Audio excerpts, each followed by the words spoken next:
வணக்கம் ஃப்ரெண்ட்ஸ், நம்ம இந்த வீடியோவில் என்ன பார்க்க போறோம்னா மெட்ராஸ் உயர் நீதிமன்றத்திலிருந்து மாபெரும் வேலைவாய்ப்புக்கான அறிவிப்பு வெளியிட்டிருக்காங்க. இந்த வேலைவாய்ப்புக்கு எப்படி ஆன்லைனில் விண்ணப்பிக்கிறது அப்படின்னு சொல்லி டீட்டெயிலாக இந்த வீடியோவில் பார்க்க போகிறோம். முதல் எடுத்தோன்னா அவங்க அஃபிஷியல் வெப்சைட்டுக்குள்ளே வந்துங்க. வந்ததுக்கப்புறம் சைடில் வந்து பார்த்தீங்கன்னா அதுக்கு நோட்டிஃபிகேஷன் எல்லாமே உங்களுக்கு கொடுத்துருப்பாங்க.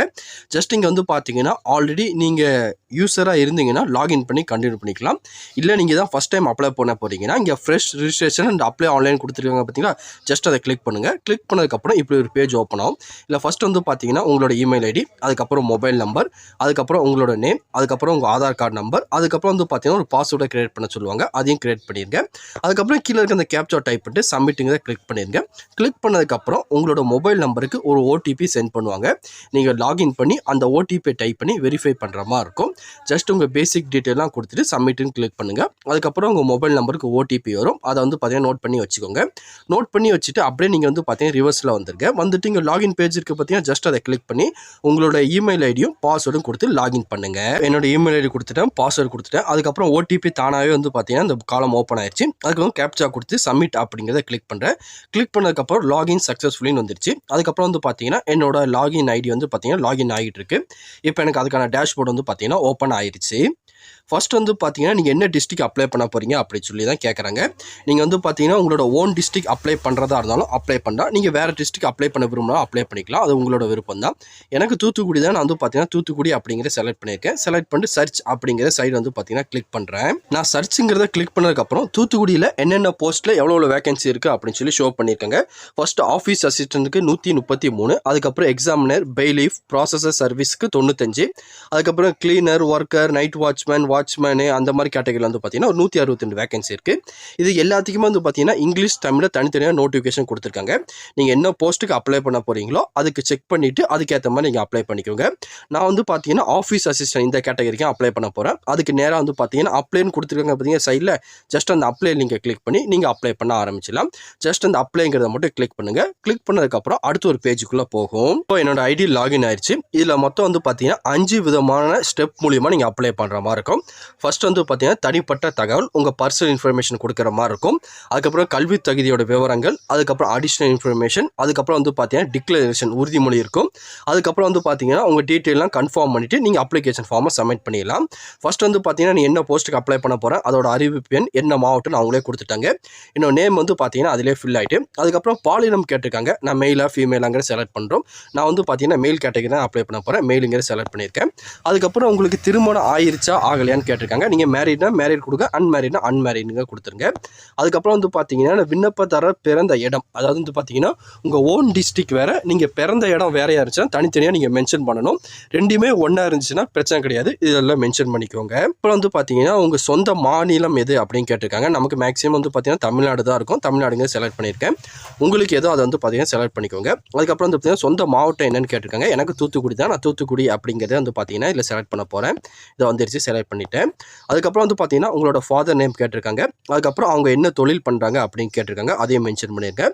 அதேமாதிரி வந்து பார்த்தீங்கன்னா உங்கள் தாயாரின் பேர், அவங்க என்ன தொழில் பண்ணுறாங்க. ஹவுஸ் ஒய்ஃபாக இருந்தால் நீங்கள் ஹவுஸ் ஒய்ஃபே கொடுத்துக்கலாம், ஒன்றும் பிரச்சனை கிடையாது.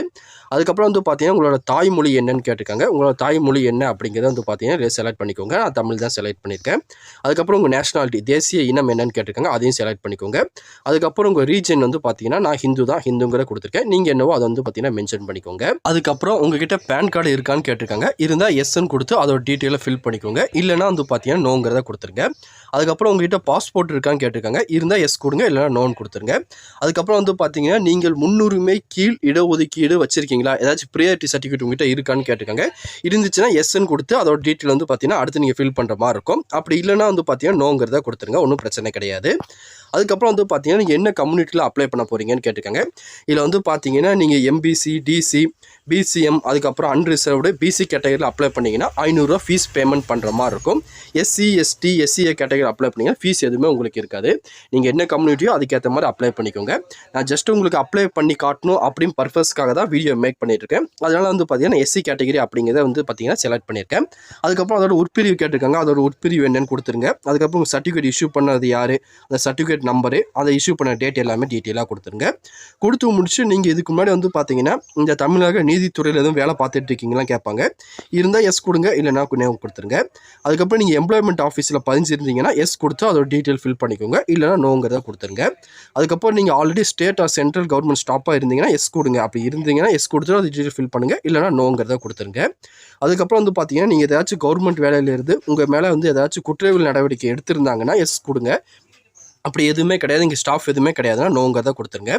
அதுக்கப்புறம் நீங்கள் முன்னாள் இராணுவத்தினர் அந்த இடஒதுக்கீடுக்கு எதுக்கும் நீங்கள் அப்ளை பண்ணிங்கன்னா எஸ் கொடுங்க, அப்படி இல்லை நோங்கிறத கொடுத்துருங்க.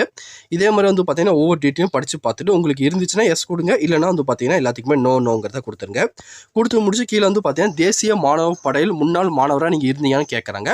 அப்படி இருந்தீங்கன்னா எஸ் கொடுங்க, அப்படி இல்லைனா வந்து பார்த்தீங்கன்னா நோங்கிறத கொடுத்துருங்க. என்கிட்ட வேறு எதுவுமே கிடையாது.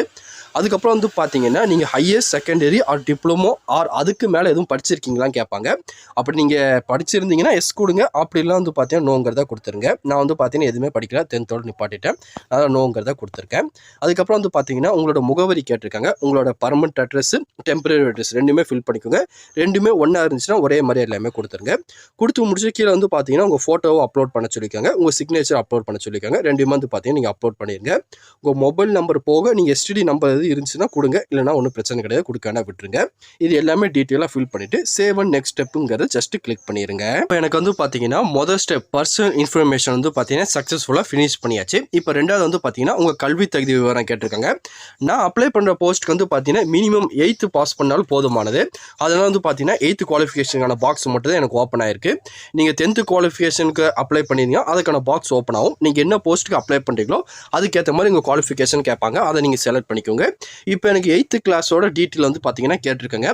எனக்கு என்றைக்கு சர்டிஃபிகேட் வழங்கப்பட்டது, நான் என்ன கல்வி வாரியத்தில் படிச்சிருந்தேன், அந்த சர்டிஃபிகேட் நம்பரு, மீடியம், அதுக்கப்புறம் வந்து பார்த்தீங்கன்னா ஸ்கூல் நேம் எல்லாமே கேட்டிருக்காங்க. இது போக வந்து பார்த்தீங்கன்னா எனக்கு தமிழ் எழுத படிக்க பேச தெரியுமான்னு கேட்டிருக்காங்க. அது போக உங்களுக்கு இங்கிலீஷ் தெரியுமா, இங்கிலீஷ் போக வேறு எதுவும் லாங்குவேஜ் தெரியுமான்னு கேட்டிருக்காங்க. உங்களுக்கு வந்து பார்த்தீங்கன்னா கட்டாயமாக தமிழ் எழுத படிக்க பேச தெரிஞ்சிருக்கணும். அது போக இங்கிலீஷ் மற்ற லாங்குவேஜ் தெரிஞ்சிருந்தா கொடுத்துக்கோங்க, தெரியலாம் விட்டுலாம், ஒன்றும் பிரச்சனை கிடையாது. அதுக்கப்புறம் வந்து பார்த்தீங்கன்னா உங்களுக்கு தட்டச்சு டைப்பிங் தெரியுமான்னு கேட்டிருக்காங்க. எனக்கு எதுவுமே தெரியாது, ரெண்டுமே வந்து பார்த்தீங்கன்னா நோ தான் கொடுத்துருக்கேன். அதே மாதிரி ஷார்ட் ஹேண்டு எனக்கு தெரியாது, அதனால் வந்து பார்த்தீங்கன்னா நோ தான் கொடுத்துருக்கேன். உங்களுக்கு தெரியும்னா தெரியும்னு கொடுங்க, தெரியாதுன்னா தெரியாதுன்னு கொடுத்துருக்கேன். அதுக்கப்புறம் வந்து பார்த்தீங்கன்னா உங்கள் கம்ப்யூட்டரில் வந்து பார்த்தீங்கன்னா ஆஃபீஸ் ஆட்டோமேஷன் கோர்ஸ் முடிச்சிருக்கீங்களான்னு கேட்காங்க. முடிச்சுன்னா எஸ் கொடுங்க, இல்லைனா வந்து பார்த்தீங்கன்னா நோன் கொடுத்துருங்க. இது போக வேறு ஏதாச்சும் உங்களுக்கு தகுதி இருக்கா, அந்த மாதிரி சைக்கிள் ஓட்டுறது அந்த மாதிரி இருக்கான்னு கேட்டிருக்காங்க. இருந்தால் எஸ்ன்னு கொடுத்து அதை பற்றி மென்ஷன் பண்ணிக்கோங்க, அப்படி இல்லை வந்து பார்த்தீங்கன்னா நோங்கிறத கொடுத்துருங்க. இது போக வந்து பார்த்தீங்கன்னா இந்த ஒர்க் ரிலவெண்ட்டாக இதுக்கு முன்னாடி நீங்கள் எங்கேயாச்சும் வேலை பார்த்த எக்ஸ்பீரியன்ஸ் இருந்துச்சுன்னா அதை கொடுத்துருங்க, அப்படி இல்லைனா விட்டுறலாம், ஒன்றுமே பிரச்சனை கிடையாது. இந்த டீட்டெயில் எல்லாமே கொடுத்துட்டு சேவ் அண்ட் நெக்ஸ்ட் ஸ்டெப் அப்படிங்கிற ஜஸ்ட் கிளிக் பண்ணிடுங்க. இப்போது என்னோட இன்ஃபர்மேஷன் எல்லாமே கொடுத்துட்டேன். நான் வந்து பார்த்தீங்கன்னா தமிழ் மொழியில் பயிர்ந்ததாக கொடுத்துருக்கேன். அதனால் வந்து பார்த்தீங்கன்னா இங்கே பிஎஸ்டிஎம் ஓப்பன் ஆயிருக்கு. உங்கள்கிட்ட பிஎஸ்டிஎம் சர்டிஃபிகேட் இருக்கான்னு கேட்டிருக்காங்க. நான் எஸ்ங்கிறத கொடுத்துருக்கேன். ஒன்ஸ் உங்கள்கிட்ட இருந்துச்சுன்னா இதை வந்து பார்த்தீங்கன்னா கொடுத்துட்டு நீங்கள் எனேபிள் பண்ணிக்கோங்க. அதுக்கப்புறம் கீழே அப்படியே ஸ்க்ரோல் டவுன் பண்ணிட்டு வந்தீங்கன்னா சேவ் நெக்ஸ்ட்னு இருக்கும். ஜஸ்ட் வந்து பார்த்தீங்கன்னா கிளிக் பண்ணிடுங்க. கிளிக் பண்ணதுக்கப்புறம் education information is saved successfully வந்து ஜஸ்ட் வந்து பார்த்தீங்கன்னா ஓகேன்னு கொடுத்துருங்க. கொடுத்ததுக்கப்புறம் 3வது ஸ்டெப்புக்குள்ளே போயிடலாம். வந்து பார்த்தீங்கன்னா 3வது ஸ்டெப்புக்குள்ளே வந்தாச்சு, அடிஷனல் இன்ஃபர்மேஷன். இதில் ஃபஸ்ட் வந்து பார்த்தீங்கன்னா உங்கள் குடும்ப உறுப்பினர்கள் யாராச்சும் இதுக்கு முன்னாடி மெட்ராஸ் உயர் நீதிமன்றத்தில் வேலை பார்த்துருக்காங்களா அப்படின்னு கேட்குறாங்க. இருந்தாங்கன்னா எஸ் கொடுங்க, இல்லைனா வந்து பார்த்தீங்கன்னா நோங்கிறத கொடுத்துருங்க. எஸ்ன்னு கொடுத்தீங்கன்னா அதோட டீட்டெயில் கேட்பாங்க, ஃபில் பண்ணிக்கோங்க. அதுக்கப்புறம் நீங்கள் இதுக்கு முன்னாடி மெட்ராஸ் உயர் நீதிமன்றத்தில் ஏதாச்சும் வேலை பார்த்து உங்களை வந்து பார்த்தீங்கன்னா ரீப்ரோமோட் பண்ணியிருக்காங்களான்னு கேட்டிருக்காங்க. அந்த மாதிரி இருந்துச்சுன்னா எஸ் கொடுங்க, இல்லைனா வந்து பார்த்தீங்கன்னா நோன் கொடுத்துருங்க. அதுக்கப்புறம் உங்கள் மேலே ஏதாவது கோர்ட்டில் எஃப்ஐஆர் போட்டிருக்காங்க, ஒழுங்கின நடவடிக்கை ஏதாச்சும் எடுத்திருக்காங்கன்னா கேட்குறாங்க. அப்படி இருந்தால் எஸ் கொடுத்து அதோட டீட்டெயில் ஃபில் பண்ணுங்கள், அப்படிலாம் நோங்கிறத கொடுத்துருங்க. அதுக்கப்புறம் வந்து பார்த்தீங்கன்னா நீங்கள் இதுக்கு முன்னாடி வந்து பார்த்தீங்கன்னா பொதுத்துறை அல்லது வந்து பார்த்தீங்கன்னா தனியார் துறையில் சுய நிதி நிறுவனம் எதுவும் வச்சுருந்தீங்கன்னா கேட்குறாங்க. அப்படி இருந்தால் எஸ் கொடுங்க, இல்லைனா நோன் கொடுத்துருங்க. அதுக்கப்புறம் வந்து பார்த்தீங்கன்னா காவல்துறையால் நீங்கள் கைது செய்யப்பட்டு அதுக்கப்புறம் ஏதாவது ஜாமீன் மூலியமாக வெளியே வந்து அந்த மாதிரி ஏதாச்சும் பெண்டிங் இருக்கான்னு கேட்குறாங்க. இருந்தால் எஸ் கொடுங்க, இல்லைனா நோன் கொடுத்துருங்க. அதுக்கப்புறம் நீங்கள் ஏதாச்சும் அரசியல் கட்சியில் உறுப்பினராக இருக்கீங்களான்னு கேட்டிருக்காங்க. இதுக்கு வந்து பார்த்தீங்கன்னா மேக்ஸிமம் நோ தான் கொடுப்போம், யாருமே இருக்க மாட்டீங்க. அதுக்கப்புறம் நீங்கள் இதுக்கு மேலே தேர்தலில் போட்டிட்டு இருக்கீங்களான்னு கேட்டிருக்காங்க. அந்த மாதிரி இருந்தால் எஸ் கொடுங்க, இல்லைனா வந்து பார்த்தீங்கன்னா நோன் கொடுத்துருங்க. அதுக்கப்புறம் வந்து பார்த்தீங்கன்னா சில டாக்குமெண்ட் எல்லாமே நீங்கள் அப்லோட் பண்ணுற மாதிரி இருக்கும். முதல்ல வந்து பார்த்தீங்கன்னா உங்கள் எஜுகேஷனல் டெக்னிக்கல் குவாலிஃபிகேஷன், அதுக்கப்புறம் கம்யூனிட்டி சர்டிஃபிகேட், இது எல்லாமே வந்து பார்த்தீங்கன்னா நீங்கள் அப்லோட் பண்ணுற பண்ணுற மாதிரி இருக்கும். இது எல்லாமே ஒரே பிடிஎஃபாக ரெடி பண்ணி அதுக்கப்புறம் அப்லோட் பண்ணிக்கோங்க. அதுக்கப்புறம் நீங்கள் தமிழ் மொழியில் படிச்சிருந்தீங்கன்னா அதுக்கான சர்டிஃபிகேட் அதாவது வந்து பார்த்தீங்கன்னா பிஎஸ்டிஎம் நீங்கள் அப்லோட் பண்ணுற மாதிரி இருக்கும். அதை வந்து பார்த்தீங்கன்னா பிடிஎஃபாக மாற்றி இந்த இதில் வந்து பார்த்தீங்கன்னா நீங்கள் அப்லோட் பண்ணிக்கோங்க. அதுக்கப்புறம் வந்து பார்த்தீங்கன்னா நீங்கள் கடைசியாக எங்கே படித்து முடிச்சிங்களோ அதுக்குள்ள டிசி சர்டிஃபிகேட் வந்து பார்த்தீங்கன்னா பிடிஎஃபாக நீங்கள் இந்த இடத்துல அப்லோட் பண்ணுற மாதிரி இருக்கும். அதே மாதிரி வந்து பார்த்தீங்கன்னா பிடிஎஃபாக மாற்றி இதில் நீங்கள் அப்லோட் பண்ணிக்கோங்க. அதுக்கப்புறம் நோ அப்ஜெக்ஷன் சர்டிஃபிகேட் கேட்டிருக்காங்க. நீங்கள் இதுக்கு முன்னாடி ஏதாச்சும் கவர்மெண்ட் வேலையில் இருந்து இந்த போஸ்டிங் அப்ளை பண்ணுறீங்களா அவங்க மட்டும் தான் டாக்குமெண்ட் அப்லோட் பண்ணுற மாதிரி இருக்கும். நார்மலாக இப்போ நீங்கள் ஸ்டூடெண்ட்டாக இருக்கீங்க இல்லை நீங்கள் படித்து முடிச்சுட்டு வேலை இல்லாமல் இருக்கீங்க நீங்கள் வந்து பார்த்தீங்கன்னா டாக்குமெண்ட்டை அப்லோட் பண்ணணும் அவசியம் கிடையாது. நீங்கள் அப்லோட் பண்ண வேண்டாம். அதுக்கப்புறம் வந்து பார்த்தீங்கன்னா பண்பு மற்றும் நடத்தை சான்று இதை வந்து பார்த்தீங்கன்னா கீழே நீங்கள் ஒரு 2 நபர் கொடுப்பீங்க பார்த்தீங்களா, அவங்க வீட்டு பக்கத்தில் இருக்க 2 நபர் உங்கள் கேரக்டர் சர்டிஃபிகேட்காக கொடுப்பீங்க தெரியுமா, அவங்ககிட்ட வந்து பார்த்தீங்கன்னா அவங்க நேம் இதெல்லாம் ஃபில் பண்ணி அவங்க அட்ரஸ் ஃபோன் நம்பராக எழுதி அந்த இமேஜ் வந்து பார்த்தீங்கன்னா பிடிஎஃபாக மாற்றி இதில் நீங்கள் அப்லோட் பண்ணுற மாதிரி இருக்கும். அதை எப்படி அப்லோட் பண்ணால் ஆக்சுவலி அந்த இமேஜ் வந்து பார்த்தீங்கன்னா இப்போ நான் தனியாகவே அடுத்து உங்களுக்கு காட்டுறேன். அதுக்கப்புறம் வந்து பார்த்தீங்கன்னா லாஸ்ட்டாக வந்து பார்த்தீங்கன்னா இணைப்பு ஜின்னு கொடுத்துருக்காங்க பார்த்தீங்களா, இது வந்து பார்த்தீங்கன்னா எக்ஸ் சர்வீஸ் மேனாக இருந்தீங்கன்னா நீங்கள் தான் வந்து பார்த்தீங்கன்னா அப்ளை பண்ணுற மாதிரி இருக்கும். எக்ஸ் சர்வீஸ் மேனாக இருந்தீங்கன்னா இந்த பிடிஎஃப் வந்து பார்த்தீங்கன்னா நீங்கள் அப்ளை பண்ண வேண்டாம், அப்படியே விட்டுடலாம். அதுக்கப்புறம் கீழே வந்து பார்த்தீங்கன்னா உங்களுக்கு தெரிஞ்ச உங்கள் வீட்டு பக்கத்தில் இருக்க 2 நபர் வந்து பார்த்தீங்கன்னா அவங்களோட பேர், அவங்க என்ன துறையில் வேலை பார்க்குறாங்க, அவங்க மொபைல் நம்பர், அவங்க அட்ரஸ் எல்லாமே நீங்கள் கொடுக்குற மாதிரி இருக்கும். ஜஸ்ட் வந்து பார்த்தீங்கன்னா இது வெரிஃபிகேஷன் ப்ராசஸ்க்காக தான். உங்கள் தெரிஞ்ச பக்கத்தில் இருக்க 2 பேர் நம்பரு அவங்களோட அட்ரஸ் வந்து பார்த்தீங்கன்னா டீட்டெயிலாக கொடுத்துருங்க. கொடுத்து முடிச்சு சேவ் அண்ட் நெக்ஸ்ட் ஸ்டெப் அப்படிங்கிற ஜஸ்ட் வந்து பார்த்தீங்கன்னா கிளிக் பண்ணிடுங்க. இப்போ வந்து பார்த்தீங்கன்னா அடிஷனல் இன்ஃபர்மேஷன் சேவ்டு சக்ஸஸ்ஃபுல்லி வந்துருச்சு. அதுக்கப்புறம் வந்து பார்த்தீங்கன்னா டிக்ளரேஷன் உறுதிமொழிலாம் கொடுத்துருப்பாங்க. இது எல்லாமே படித்து பார்த்துட்டு சைடில் வந்து பார்த்தீங்கன்னா எல்லாமே டிக் மார்க் பண்ணிடுங்க. நிறைய டிக்ளரேஷன் கொடுத்துருப்பாங்க. எல்லாமே வந்து பார்த்தீங்கன்னா 1 by 1 வந்து பார்த்தீங்கன்னா டிக் பண்ணிட்டு அப்படியே கீழே ஸ்க்ரோல் பண்ணிட்டே வாங்க. பண்ணிட்டு வந்ததுக்கப்புறம் வந்து பார்த்தீங்கன்னா நெக்ஸ்ட் ஸ்டெப்னு கொடுத்தீங்கன்னா உங்களுக்கு வந்து பார்த்தீங்கன்னா ப்ரிவியூ காட்டுவாங்க. நீங்கள் கொடுத்த டீட்டெயில் எல்லாமே கரெக்டாக இருக்கா அப்படின்னு சொல்லி ப்ரிவியூ காட்டுவாங்க. ஒன்ஸ் அது எல்லாமே கரெக்டாக இருக்கான்னு செக் பண்ணி பார்த்துக்கோங்க.